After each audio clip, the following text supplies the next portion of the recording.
today there's no like super defined agenda. We can give a couple updates about what we've been doing. Also to play test, get some early feedback if there is any. And maybe Eduardo, if he joins, can show off the latest cartridge that he built. And Nick Ebno isn't here, but maybe Carlo, you can voice over some of the stuff he's been building. Sure. Could be fun. And obviously, we chose this room to make it super. Anyone should be able to unmute themselves. I want to hear everyone's voices, or at least if you feel like it. So, feel free to just jump in and ask a question or share a random thought.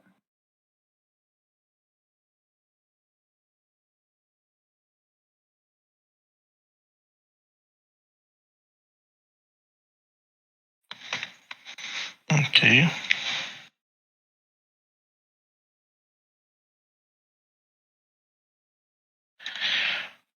So a couple of cool stuff that we've been seeing. So the first guy from the hackathon, Nabako, I don't know how to pronounce his nickname. He's been doing some interesting experiments, right? So he's a ZX fan. So he just ported an emulator of ZX inside RIVES, which is pretty cool. And after doing that, he just started playing a lot of old ZX games. He used the ZX sequencer inside RIVES to make music.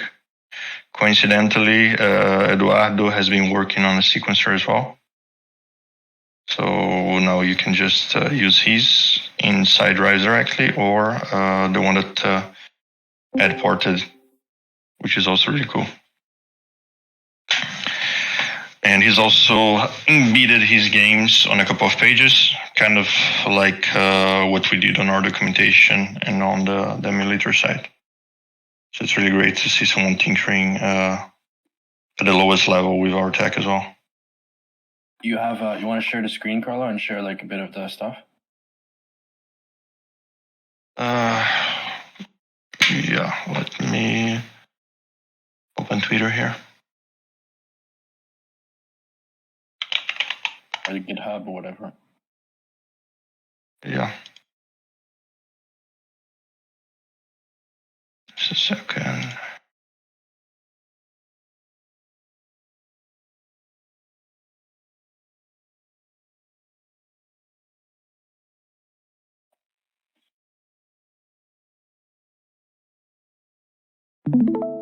So can you guys see my screen? Yes. So, as I said, he ported a couple of games from the ZX, which is really cool. He's also done a sequencer. So, where's the sequencer tweet? In here, for instance. He's using to compose some songs, which is something really useful when you're making a game, right?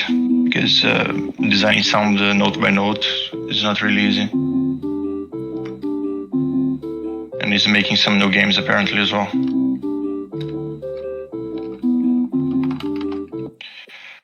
And he also is experimenting with something that's out of RIVE scope, but still interesting. So he's experimenting with 3D graphics as well. So yeah, that shouldn't really be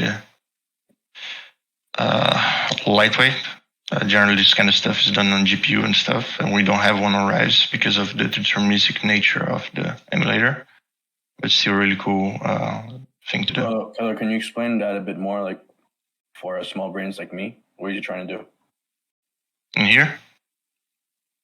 Yeah, he's doing some computer graphical 3D computations in here. And this is generally done in parallel, like multiple vectors in parallel on different stream processors inside your GPU, because it's basically a whole lot of math to identify the point of view, what to render.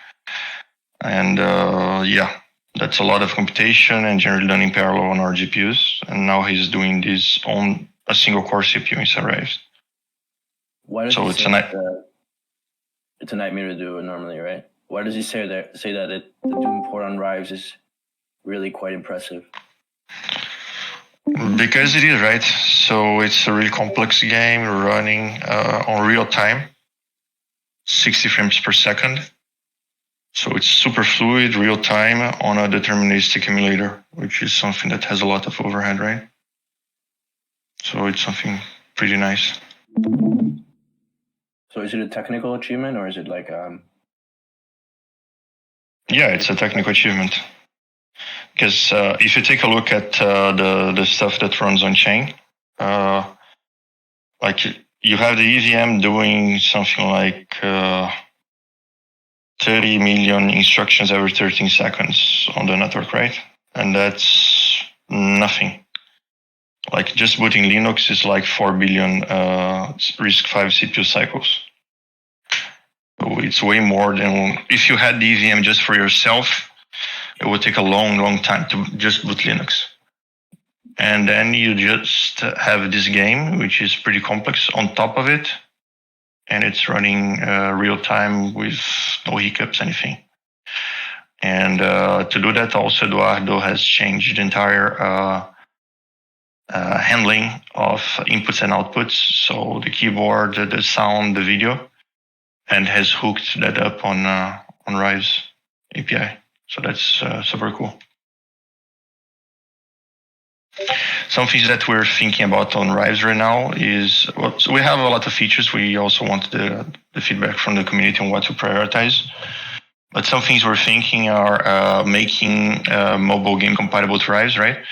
If you open up RIVES on your phone, you'll see that the emulator works fine. You can watch tapes, but we still don't have the hooks for the inputs, right? You don't have a gamepad or anything. You won't be able to play because we don't have touch controls right now. So that's one thing we're thinking about implementing, like a virtual gamepad on top of the screen so you can play. It's a bit tricky because the gamepad that we consider is like 16 buttons. And if you play 16 buttons on the screen, it's going to be impossible to play because you don't really have tactile feedback like you do on a gamepad, right? So we're discussing if we do like a simplified gamepad with just a D-pad and like 3 or 4 buttons or something like, because that's ergonomic enough for you to play without the feedback, right?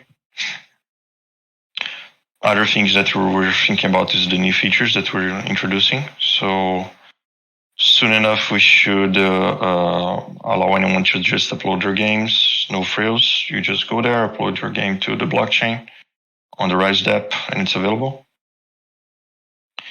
We're also going to open up the contest feature soon, so anyone can create their own contest. So we got these in cards and out cards on every game. The in cards are basically parameters that the game accepts, and the out card is basically statistics that the game exports. So just as an example, the snake game exports how long your snake was, the number of apples you ate, and when you died. Antcopter, the number of berries, the level, and your score. And with these input parameters, Antcopter, for instance, you can configure the number of lives. And Doom, you can configure, for instance, the level that you play, this kind of stuff. You can create custom tournaments, right? So you can say, hey, I want to play like we did right now on the current playtest. Yeah, I want berries to be the most important stuff. So the way we evaluate the score on this contest is a really high number multiplied by the numbers of berries you eat. We don't care how far you go or anything like that. And we just use the time just to create a little bit of noise in case of ties, right? So let's say that me and Lino, we both ate 18 berries each. To untie it, we use the time, right? So the one that did it faster, it's going to have a slightly higher score. But the most of it is just the berries you ate, right? And then we said, okay, and you're going to just have a single life. So it's challenging. And with these input and outputs, you can just create these custom ways of playing the game, right? So on the previous contest with Ant Copper, we made it like a speed run. So if you just walked past the berries, it was fine as long as you were really quick and reached farther. Because passing to another level, and that is what really gave you points. And what decreased your points was time. So time decreased your points like really, really fast. So it was a speedrun. And on this one, we have a completely different dynamic. It's take your time. It's be careful, just don't die, and get as many berries as you want. So once we release this to the public, well, we can have just the community tinker around and create new ways of playing the game, and just create challenges and think, oh, wouldn't it be nice if we played the game without a particular item, or faster than normal, or all this stuff, right? And the community can tinker around with the parameters, and game developers can think about this when they're making their games, right? They're not making a game, they're kind of making a version of it and a metagame in which the community can tinker, can have fun, can do all these sort of different ways of exploring and experiencing the game. Another thing we've done recently, which is cool, is we released this new architecture. So now you should experience a smoother experience.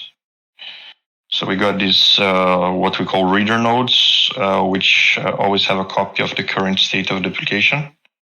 So instead of going on chain to retrieve a lot of the stuff, or having to validate slowly the stuff that's going on to retrieve the state, we have these specialized nodes that have a copy of what was validated up to the current moment, and they can serve all these dynamic data, which in the Cartesi system is called inspect. So it's a read-only query that you do on the Cartesi node, right? And with these reader nodes, we can just scale this as much as we want. So this is really powerful. So we're preparing for a larger tournament with a lot of players, and with this architecture, we can make sure that there's not going to be a bottleneck, right? As users arrive, we just create new reader nodes, and those will scale our capability of having players with a smooth experience on RIVES.io. So that's super cool. So yeah, that's a couple of stuff that we're discussing, thinking, and working on. And then we have all these concepts that we're also discussing, like tapes. Now they're basically a replay of what you did. You prove what you did. And we're going to make them also assets, in the sense that you can support a player or a video or game, or by owning these tapes, right? You can just purchase a copy for yourself. And we're exploring other ways to use tapes, right? So Eduardo, for instance, is playing around with his music sequencer. And in the case of a cartridge that is a music sequencer, the tape is actually the music that you created. So we're tinkering around with ways of using tapes as inputs for other cartridges, right? And which is interesting. So that opens up a couple of doors. So you can pick up, for instance, a tape in which you were granted a certain level as a character, or in which you unlock some power or some room or something that else on your game, and you can use that tape as an input for another match, so that you can use that asset, that power, that thing that was acquired on another gameplay. It's a nice way of composing these different matches, different cartridges, and do interesting stuff.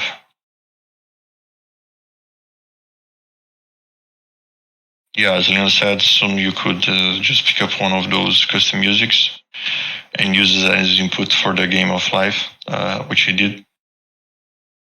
And yeah, have a different experience that is custom for you. And also we're thinking a lot about the economic models and incentives. So if anyone has a suggestion or anything, we're eager to hear. As we keep saying, RIVES is meant to be built for and with the community. So developers, players, everyone. Your thoughts are not only appreciated, but they're taken very seriously. They're the things that are going to shape this ecosystem.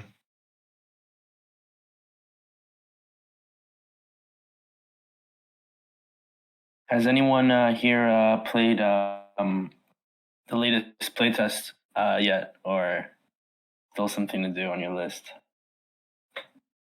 Yeah, I did. I posted my tape on the tape channel.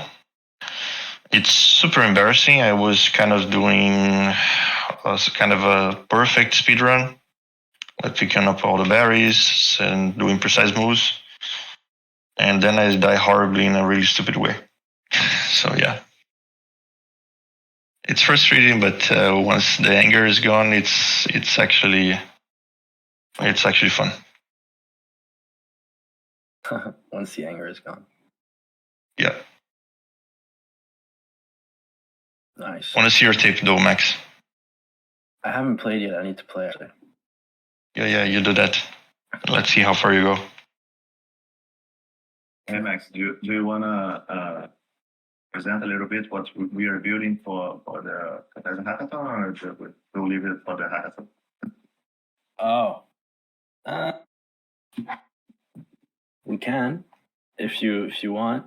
I don't know how many. I mean, there's quite a few Cortesi people here, so maybe interesting. Yeah, give a preview.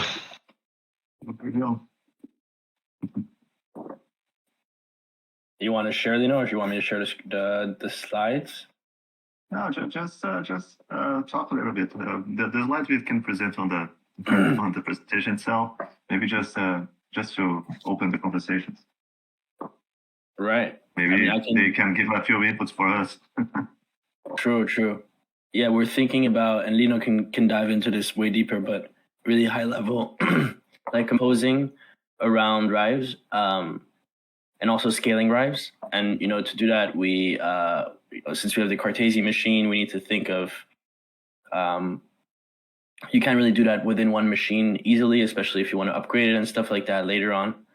So the way Lino has been thinking about it is using cascading, which is essentially sort of, you would have different Cartesi machines running in parallel, but you have sort of a cascade. So you have certain machines running inside of other machines. So for example, imagine a game where you're, for example, RIVES, right? You need to verify certain gameplays. So you would do that in one Cartesi machine, but you also want to issue NFTs to people based on this verification, right? So in order to do that, what one option is with the cascades is that you would actually have a second application that runs the same initial Cartesi machine that does the verification inside, but also adds the NFT minting functionality.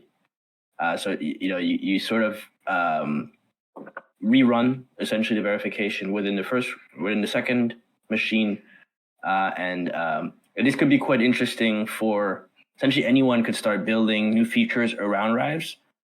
You would just cascade essentially the features that matter to you, such as verification, maybe like NFT generation, or maybe achievements.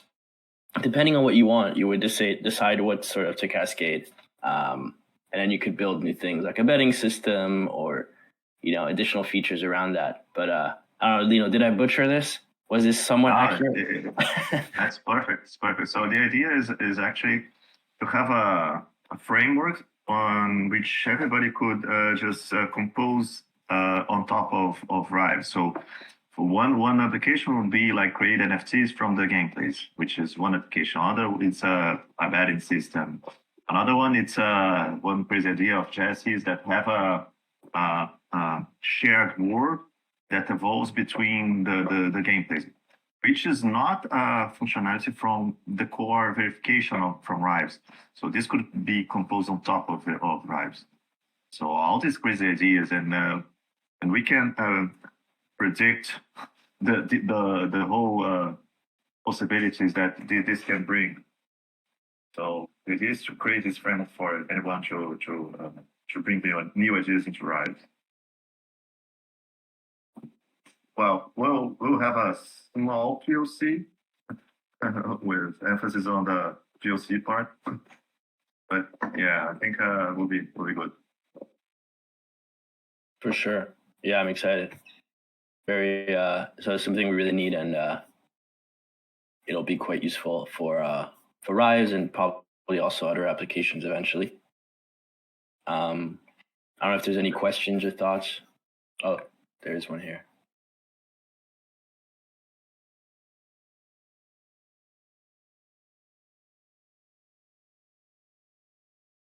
Yeah, that's a great question. So bots are a really tough problem, and there are a couple of ways to mitigate them. So you can make a contest, and you can make the contest like really fast, like really short time. So if you make it like really brief, then it's probably not going to be possible for someone to train a neural network or something to play your game, right? Because as I said, when you create a contest, you can completely change the way you play the game just by tinkering with the input parameters of the game and how you evaluate the performance of the player, right? So let's say that someone trained a neural network to be a speedrunner for Anticopter. Then if we just change to this contest right now, in which time is not of the essence, it's actually picking up most berries, then that bot would probably perform poorly because it would end the game or die really fast, depending on how it was trained, if it's perfect or if it's super careful. But it wouldn't pick up the berries because he'd have to detour, and that would take time, right? So that's a way to mitigate. There's always social consensus. So you can have a DAO or something that says, hey, this is not a good, this is not a player, this is actually a bot. It's doing things too perfectly timed without any noise or anything like that. That's another way to mitigate it. Though it can be unfair to some Korean kid that's super skilled, because yeah, sometimes those guys, they do seem like a bot playing. And but it is. And there are some more sophisticated ways, right? So if you think about it, we could have like a gamepad modified, like a RIVES gamepad, which it signs all your moves on the gamepad, right? So when you have a game log that's submitted with it, you know that it was generated by that gamepad, and then it's much harder to fake that input. You just cannot pick up a script with a bot or anything like that and generate a gameplay, because you wouldn't be able to sign it, right? So you need to do something way more sophisticated, like physically hacking this gamepad and stuff. And then it's a cat and mouse battle, right? So you can keep putting more protections, and then someone that wants to break it and use a bot can keep adding more and more sophisticated ways of working around your protections. Also, we have some small that help on that is the randomization. So if the cartridge itself has some sort of randomization, we have that entropy for the game. So if if the game has an entropy, and it depends on the keys pressed itself to change the entropy, and also each new rule, each new game mode that we create, it creates new entropy. So if the bot is very specialized and it plays without considering that entropy, the result will be different. So it's a small protection. If the bot is very sophisticated, it could maybe it would surpass that, but it's also somewhat.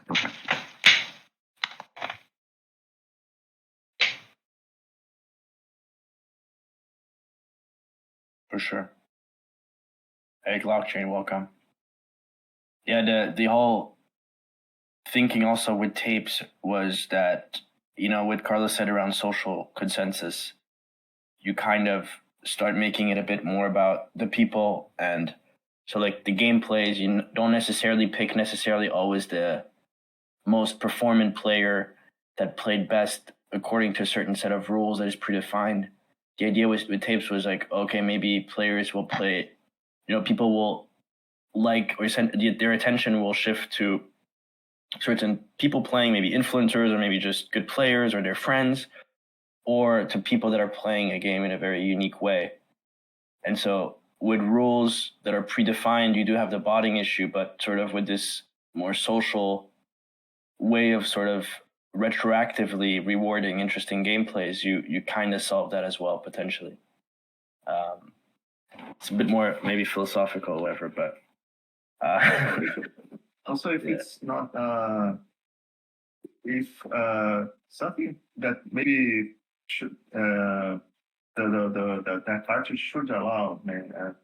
It's maybe that for that specific cartridge, it's the goal is to have bots playing instead of the humans. I don't know. It's right. Open, right? Yeah, I had a chat with Wigawag. He's not here right now, but we were discussing like a scenario where, for example, you say Vitalik plays a game and he generates a tape, and then in a world where, or in a future where you can actually use a tape to jump to a certain game state and continue from there. Maybe bots would take Vitalik's tape and will want to try to create different branches from that, and then in a sort of model where fees maybe are redistributed to Vitalik. In that sense, you could have some interesting human bot systems, right, where there's an interest for bots to sort of branch off sort of human state versus bot state. This is a bit abstract, but yeah, interesting. It was an interesting thought that we had back there. Yeah. I also want to share, I also want to share a couple thoughts or things that I saw like this week. I don't know why I've seen quite a few like articles this week really focused on sort of this topic. And this is not actually from this week; it's from June 3rd. But like a lot of people are talking about this. Sort of, obviously with the rise of AI and stuff like that, the cost of creating software is sort of tending towards zero, a bit like how we had, user-generated content with the rise of the internet. User-generated content now is sort of almost free to create. Like the only sort of cost right now is the main sort of metric is attention. Like software is also getting to a point where potentially everyone will be able to create software. And I think, with RIVES, I would argue that we're also enabling that to a certain extent because we were trying to make the entry barrier to creating these cartridges as low as possible. So kind of like frictionlessly create. In a way, we're also not necessarily, we're kind of going a little bit also against this sort of AI trend.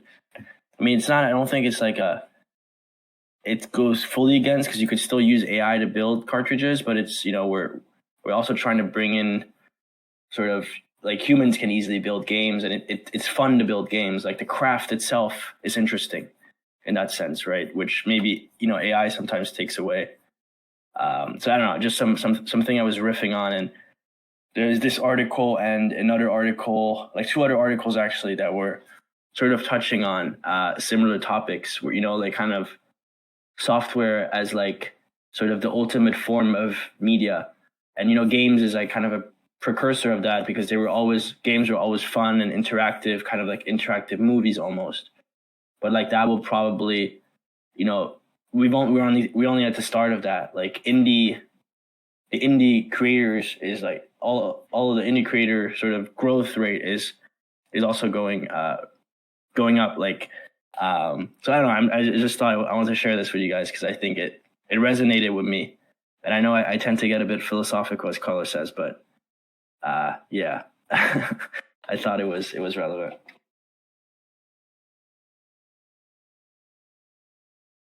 Yeah, that also touches the part in which, for the future, we want to integrate like the mods into the economy and stuff. Yeah. So there's an easy way for people to just pick up a cartridge they like and just make a new experience, like deeper on it, right? Right now we have this tinkering on the out card and the in card, which is this parameters on the inside and then how to evaluate the game. But we want to have at a certain point like an API in which you can just program a plugin for the cartridge, right? And make a mod that is part of the ecosystem for which you get a share of the value generated by tapes on using it and stuff like that, or tournaments and contests and this kind of stuff. Right. Yeah, I still kind of I like what you said, like with the modding, right? It's like not just individual creators creating stuff, but also people remixing and blending and collaborating around things. And that's also uniquely enabled by Web3 because we can kind of program the incentives potentially in a certain way. So yeah, I thought that was a good point. Yeah, technically it always gets also interesting how we do it, like with the in cards and stuff. But it does feel like kind of like we're potentially shaping one potential future for creatives or gamers potentially, or game creators. So it's an exciting time to be here for sure. I think there was one more article that I want to share. God, I've been reading too much, it seems, though. But yeah, I like this kind of like, this is a bit dramatic, like how he wrote it, the end of software. But what he actually means is more like the beginning of sort of user-generated software, or AI-generated software, depending on how you see it. Some interesting things. Yeah. Yeah, or more like user plus AI-generated software. Exactly. Okay, but that's the point, is turning everyone into a creator, right? Into a developer, into a streamer, all this stuff, right? Everybody generates and consumes not only content, but also software. Exactly. Yeah, I think building the right incentives will get interesting. Like we'll have to experiment with that, but yeah. On that vibe, something we're thinking about as well is like making Entcopter kind of like a meta game. So the idea is that we have these 20 levels that were designed by Eduardo, and which are infuriating and challenging. But we'd like the community to make their own maps, right? And then we could have like community editions of Entcopter. Like, I don't know, a couple of maps that are focused just on the precise moves. And that could be like, don't move wrong Entcopter. And then you can have like another with a lot of obstacles, few berries, meant for just a speedrun.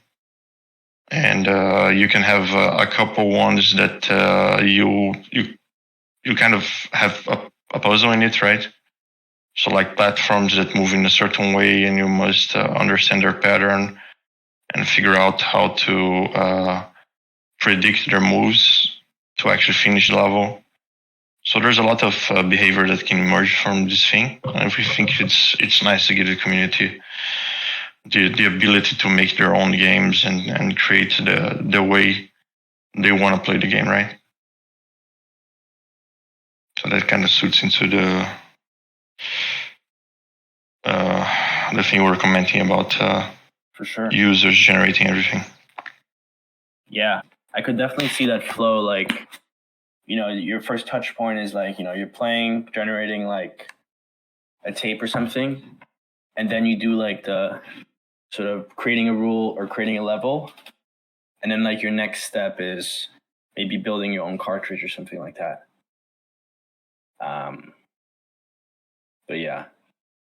Yeah, and later you can make a mod and just change the end for something that you like some other animal, or even a crazy NFT art that you like. Like I don't know, turn an ant copter into ape copter or jet apes or whatever you want. Ape copter, nice. Jet ape. Interesting. Yeah. For sure. Now it's interesting to riff on, but I'm curious, Bruno, what do you mean with your by the way, there are new theories that show that shows what's the capacity to play game, not storytelling, that sets us apart from other species. So you mean like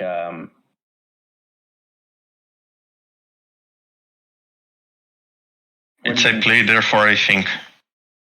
Oh, I see. So because we're like playing it as like the next sort of, you have more agency, right? What do you mean you don't have permission? Of course you have permission. Everyone has permission. Yeah, you just have to unmute yourself.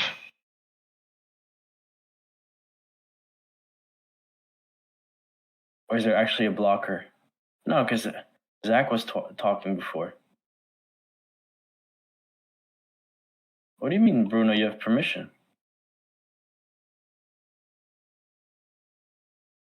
Arthur, you also? Yeah, man, I just checked. You definitely have permission. Carlo, Bruno, what are you talking about, bro? Bruno just doesn't want to talk. He's trying to find excuses.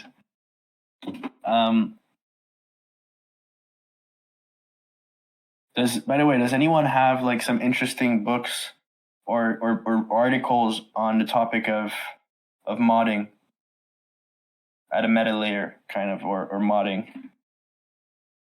Oh, what the fuck? Permissions are suppressed? Oh, I'm sorry, guys. That was not meant to be. Everyone should be able to talk. Yeah, let me check the permissions really fast here.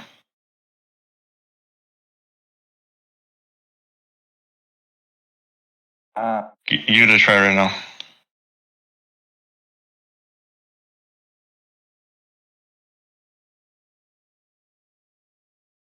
You might have to leave him back though.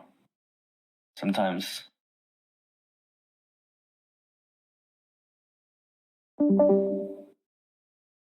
Let's see. You're unmuted now. Bruno. Now I can talk. Finally. You were stuck. You see? My God. So about that is I was reading this week on how we evolve as a species and how important the storytelling was for us to evolve as a species. But now there is new lines of researchers saying that games, the capacity to play games, was what indeed set us apart of other species in the evolution. Pretty interesting. I'm trying to search it out to share it with you. For a second, I thought you were reading Sapiens or something. Yeah. now RIVES will make regular people capable of deploying games. I would love this end game to be like that. Five will become a game creator. I could see that. Far away, but hopefully it comes soon.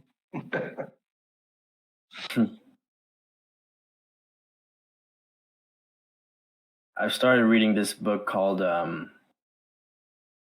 but it's a bit too philosophical for me for some reason. But called Games Agency as Art. And yeah, it's quite deep, but it's it goes a bit far. It is a bit philosophical for me, Arthur. Not just philosophical, but just like it's quite heavy, like the concepts in there. But I think it's just very dense. Like you need to be very focused when you read this. But It's not like we live in a simulation, so life's a game. No. It's more like I think it's games is like sort of ways to create different forms of agency and stuff like that. But yeah, some of the surface level stuff is stuff we've been discussing already. But like he gets quite deep into it. Like he goes into like why people like games, like struggling, the different personas of people playing games. Like people that are there for on a casual level just for fun, etc. Some that want to achieve certain things, like what goals are in life, etc. I need to actually sit down and maybe on my flight or something one day try to read it. It's quite dense. Yeah, bro, Bruno, for sure. I want to see a Bruno game. I wonder what that will look like. Probably very fun.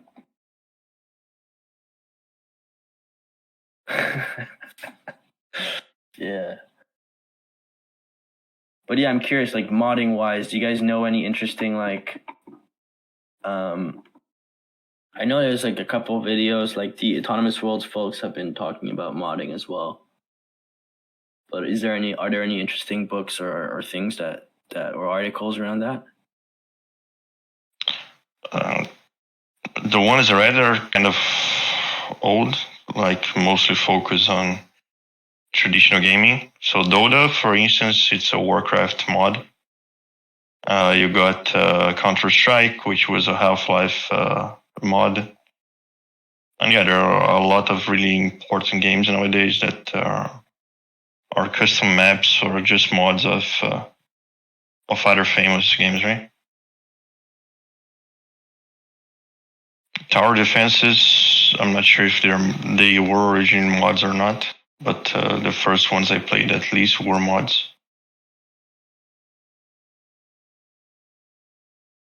For defense, yeah. And then it depends on how you define a mod, right? Minecraft itself, it's basically a mod factory. So you got all these different kind of things you can do, experiences, and in the end, it's the same game with a mod on top, right? Right.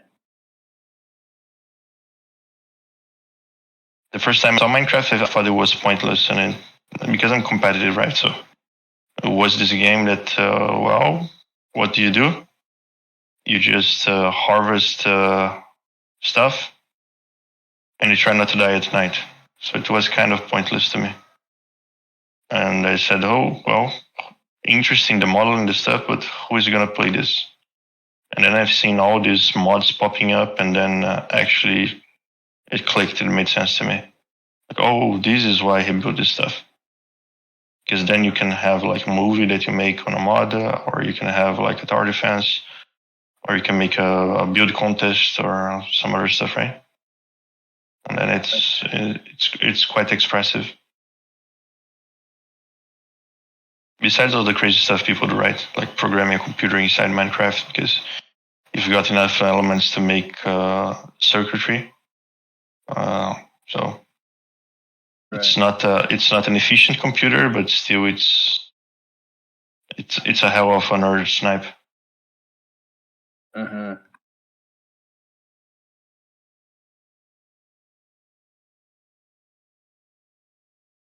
And maybe that.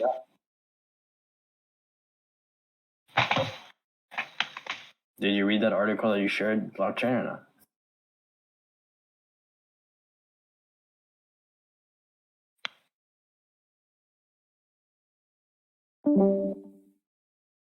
That seems interesting.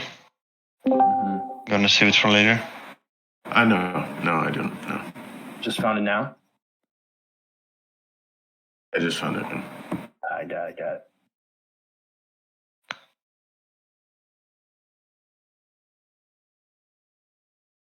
So, are there more people like? I mean, because like UGC is huge now, as you said, Carlo, like Fortnite, and and like Minecraft and whatnot, like not Fortnite, sorry, Roblox. What are there like more people using those things now than like just modding games, or is that like a different target audience? I don't think there's a target audience game, right? There are different things that people like to do.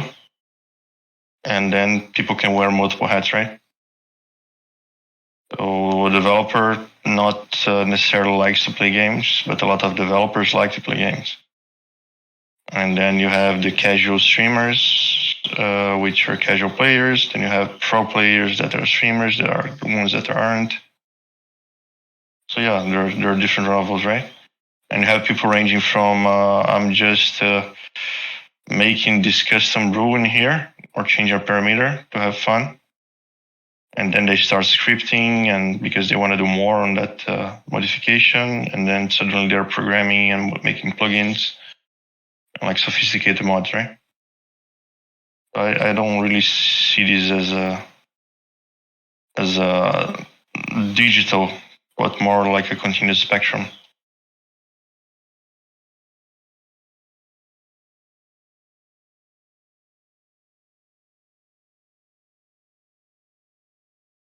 But something I'd like to do on Rives would be something like a builder, you know? Like you can do this circuitry mechanism in Minecraft. We could have something that's kind of similar, right? Like an adventure game or something, in which you can have these pieces and put them together and make some circuitry or some gadget or something with it. Of course, you would like that, Carlo. No doubt.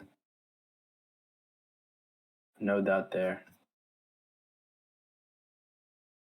Yeah, there's an interesting balance between like I wonder, I haven't actually played Roblox and stuff, but I'm assuming that there's certain design decisions that they had to make that somewhat limit expressivity, but without those constraints, people wouldn't build.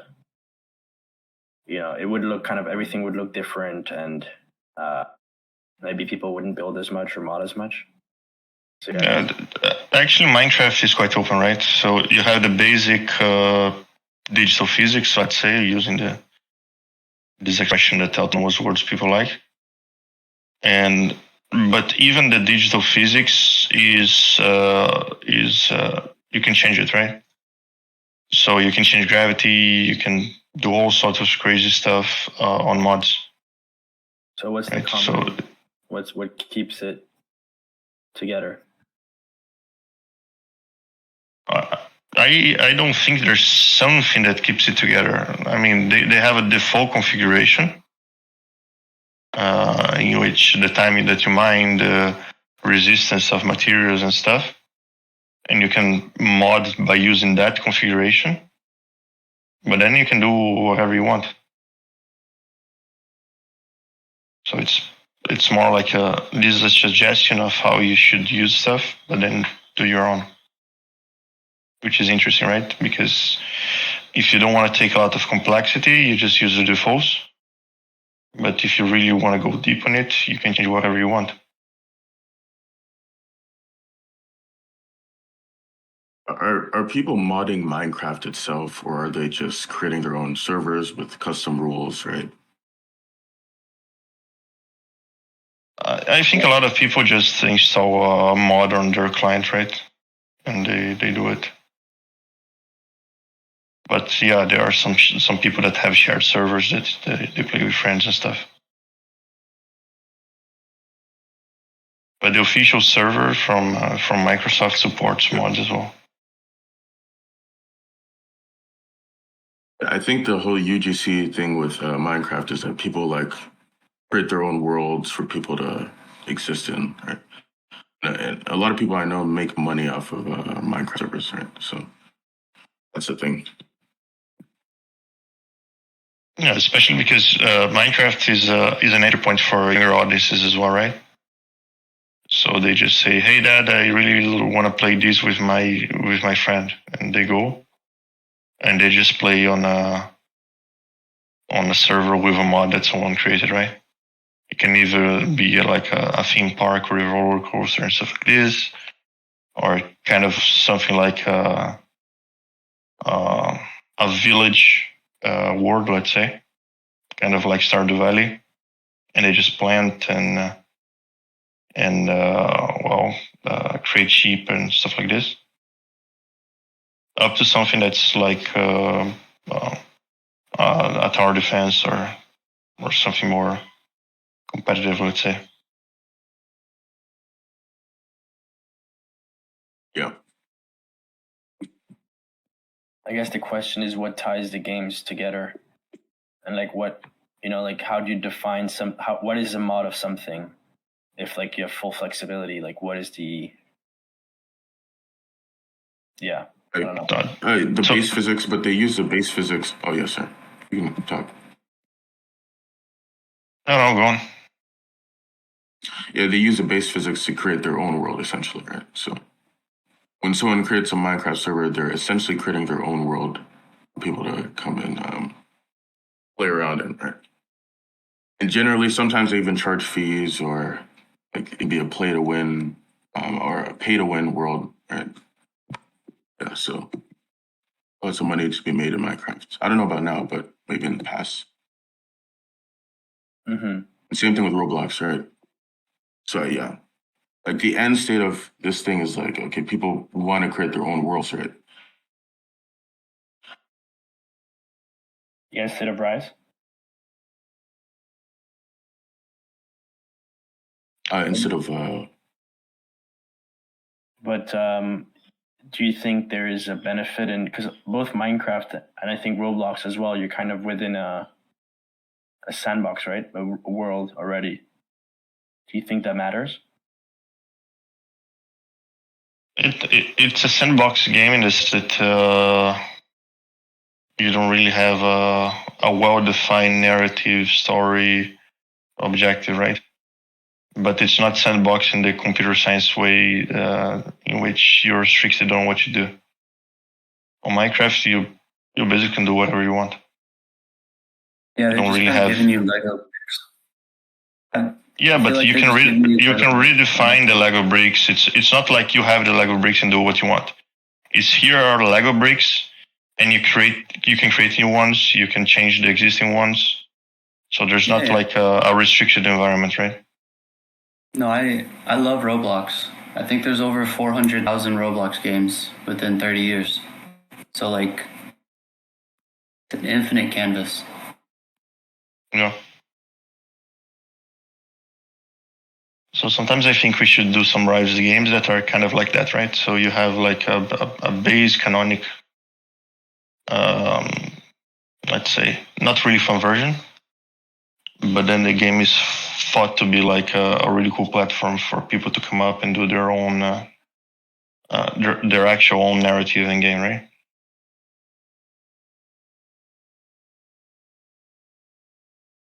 I like it. That could be fun because you're building on top of that existing game. Yeah. It's cool.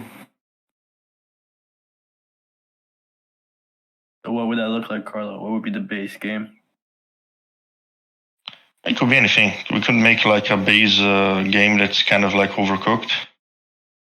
And then you do crazy stuff like you create bots that automate the cooking, or you create NPCs that kind of make a war of ants to eat the food before you prepare it. You can go crazy on it, right? For sure. I like the ideas you came up with. The ants. Yeah, you can have an FPS inside of it. Whenever you kill someone, you get an ingredient to cook the next dish. You can have like all the crazy stuff you can think of.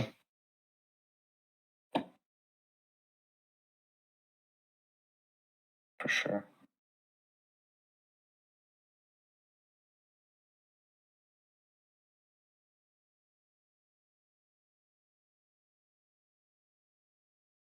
So what kind of games does everyone want to see on Rives?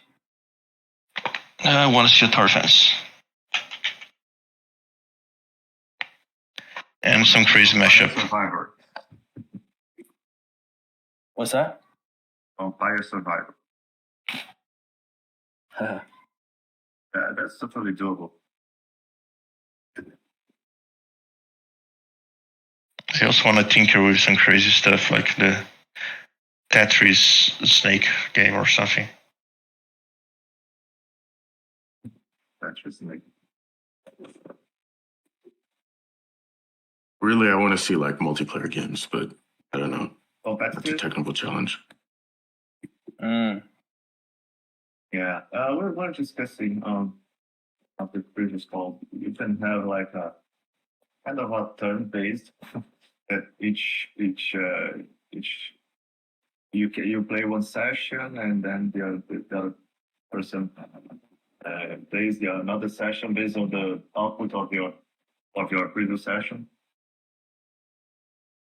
This could be doable, but right now, real-time multiplayer competitive game, it's on the farish future. Because you would have to create a reliable communication between the parties. Improvable. It'd be I think- an ephemeral roll-up type thing. It's like if you want to spin up a session, you create a roll-up and then. You have this approach. Sorry, Lena, go on. Yeah, I'll just say that a proper roll-up, just if it's secure enough so when both of the parties they can deny their moves. That's important here. The non-deniability of actions. And the other approach that we thought while low is having something like a state channel. But there are some things go on cover. I know you have a lot of opinions on that. Yeah, doing these adversarial multiplayer games, it's kind of hard, right? Because if you do it like on chain, then you have a latency issue. If you use something else to speed it up, then you have like decreased security, right? Unless you want to fall back to the blockchain. But in that case, your game still needs to be playable with high latency, right? So that eliminates like FPS or anything real time.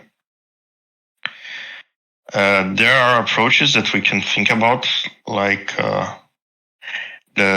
if you think about World Engine or other guys, they're doing this approach in which you just choose like a couple of guys to be the nodes. They have a consensus among them, and you sacrifice a lot of security, right? Because if you have like 3 or 4 nodes or 5 nodes, well, you got 2 of those. You can already manipulate whatever. If you have a high stake game, it's probably not a good idea, right? I don't think anyone would want to play $1 million poker round over a consensus of 2 nodes, right? But for some more casual stuff, then it should work, right? Like there's not a lot of damage if someone cheats on my casual Dota match, right? And it's super cool that we can enable something that's real time like a MOBA by having this trade-off. But yeah, I think we could enable a couple of ways of doing multiplayer, ranging from local co-op up to remote adversarial, with a couple of premises, right? So really strong security should be turn-based or something like that. Not so tight security could be real time with a local consensus of a couple of nodes.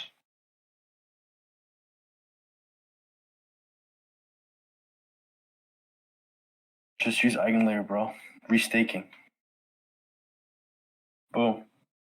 Solved.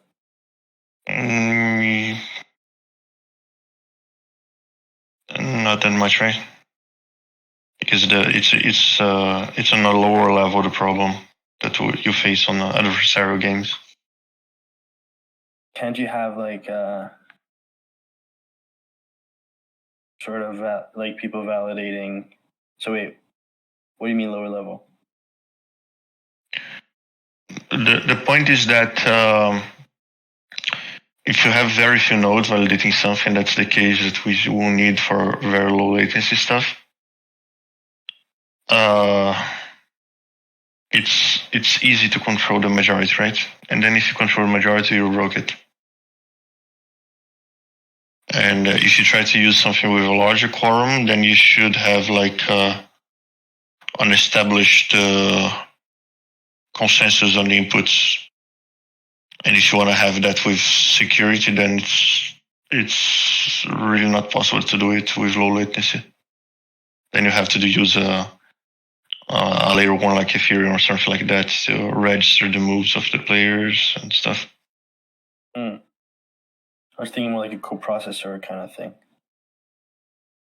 Yeah, but the thing with the coprocessor is that like you have the validators putting their stake, and if most of them are honest, then you're fine, right? But if you have very, very, very low validators, it's easy for you to have not most of them honest.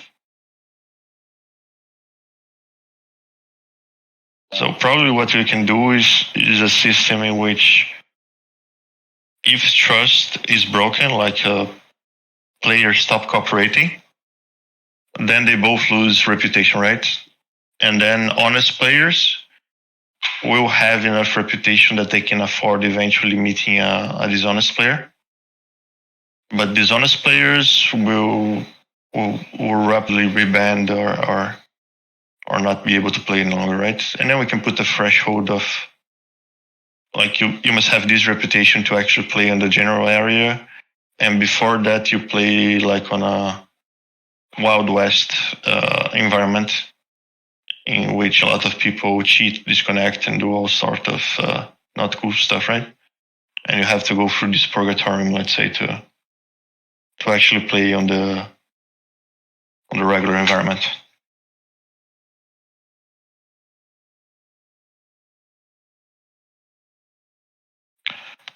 Well, Zweiger, I think you can just start coding your game with really rough graphics, like placeholders, and then we can have the community help you, right?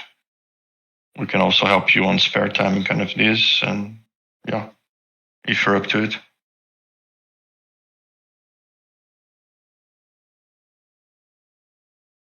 Sure.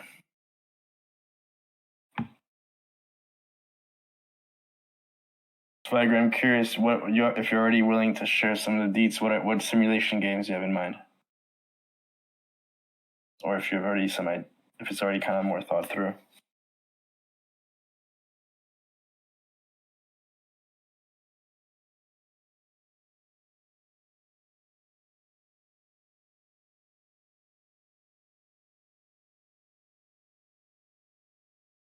Whereas, what other I think we're already kind of over time, but if there's any last topics or thoughts, otherwise we can close the call and continue play testing. And I think next week we might have another play test coming up. So, but we'll share that when the time is due. Yeah, and if you have ideas for new play tests and stuff, we appreciate them. So just send them our way.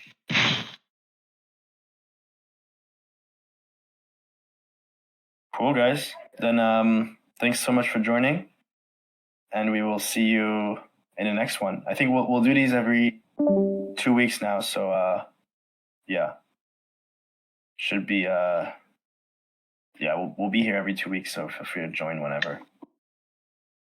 Cool, guys. Bye, guys. Thanks for your time. Thanks, guys. See ya. Bye.